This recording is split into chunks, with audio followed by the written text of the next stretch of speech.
الفترة الأخيرة في راجل عامل قلق عنك. الراجل ده هو اللبان في لعبة That's Not My Neighbor. للي ما يعرفش اللعبة دي، في اللعبة دي انت شغال بواب في عمارة، والمفروض انك ما تعديش الامبوسترز اللي بيتنكروا في شكل سكان العمارة دي. لكن من الواضح ان بدل ما الناس تركز مع اللعبة، بقى في ناس عندهم كراش غير صحي على الشخصية دي. فلو انت من الناس دي احب اقولك you need a therapist. بس ستيل انا متعاطفة معاك جدا، وقررت ارسم لكم اللبان بستايل مختلف يستاهل تكرشوا عليه. كالعادة هبدأ بسكتش احط فيه التفاصيل الاساسية للشخصية، وهعكس النظرة البائسة اللي في عينيه. شكل البق ما كانش عاجبني، محسس ان عنده جفاف، فغيرت شكله وخليته مفتوح شوية. وعشان لسه قدامنا مشوار طويل في التلوين، استخدمت السيمتري تول عشان انجز وارسم البورنيطة من الناحيتين في نفس الوقت. واخيرا هرسم القميص والبابيون. جو سوي فاتيكي. عملت اللاين ارت على السكتش اللي عملته، ما عدا شكل العيون غيرت فيه شوية، بس مش عارفة ليه مخليه مثير للشفقة. مش مهم، المهم انه مثير. عشان اطلع درجة الظل اللي هلون بيها من لون البشرة، هحرك الهيون ناحية اللون الاحمر شوية صغير، وهزود الساتوريشن واقلل البرايتنس. الموضوع كله خفة يد. الخدود دي بتفكرني بنفسي في العيد. اخر كحكة وهقفل العلبة، فهحاول اصلح ما افسده الكحك واعمل الجيجا تشات جو لاين. لو جبنا صورة لاي موديل هتلاقي عندهم الحتة دي في الخد معضمة وغرسة لجوه، والسبب في كده حاجتين. اولا انهم طبعا ما بياكلوش كحك زينا، وثانيا هو الفراغ اللي في الجزء ده من الفك. صحيح نسيت اعرفكم، ده مرعي، هو خجول بس شوية.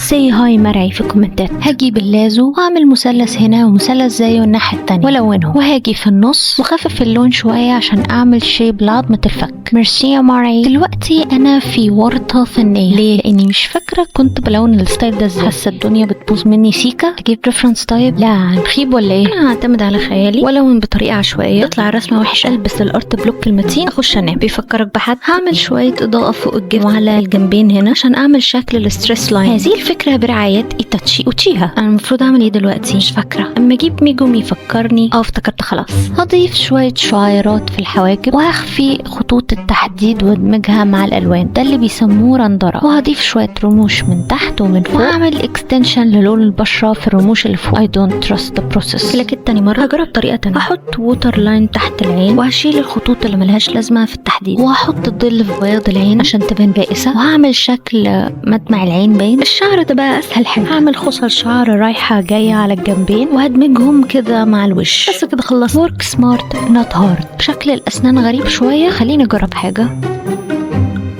استنوا، انا شفت صورة شبه دي بالظبط. فاكس الفكرة دي. نظبط البورنيطة. انا عمري ما رسمت بورنيطة قبل كده، فانا محتاجة ريفرنس. خيالي مش هيسعفني المرة دي. لما يكون في حاجة ما بتعرفش ترسمها كويس، ما تكترش في التفاصيل بتاعتها، لا في الرسم ولا في التلوين، عشان هتتفقس وهيبان انك ما بتعرفش ترسم الحاجات. هتسألني انتي اتفقستي قبل كده؟ عيب عليك تسألني سؤال زي ده. هاجي عند القميص واعمل كسرات عشوائية باللازو تول، وبالاير براش هحط لون من فوق بس عشان يكون في جراديانت زي كده. ضيقة القميص اصغر من رقبته، فهجيب الوارب تول ووسعها شوية، خليه يعرف ياخد نفسه. في فكرة بقى قاعدة تروح وتيجي في دماغي. كان عندي برش هنا، هستخدم البرش اللي على شكل نقط دي، واحط شوية نمش صغيرين على الوش. نيجي بقى للفقرة المفضلة لأي رسم، الإضاءة اللي باللون الأبيض. هحط خطوط صغيرة فوق الجفون وعلى المناخير والشفايف. نيجي بقى للعين اللي كنت سايباها للآخر، حاجة كنت ناسيها. هلونها بلون بني فاتح، واعمل بؤبؤ العين بلون بني غامق. أما الإضاءة اللي في العين هعملها بشكل شرط كده. هجيب لون أخضر، أيوة لون أخضر ما تتخضوش، وهعمل ضي باللون ده على الدق فريشلي شيد. لما بحس ان مفيش تناسق في تون الالوان مع بعض، واحد بس بلجأ له في المواقف دي، البلندنج مود. في لاير جديده هحط اللون البينك وينكي ده، وغير مود اللاير لاوفرلاي كده مسلخ قوي. هقلل اوباسيتي اللون شويه جامد، وبكده نبقى خلصنا رسمه اللبان. قولولي لو عدى عليكم في اللعبه هتعدوه ولا لا؟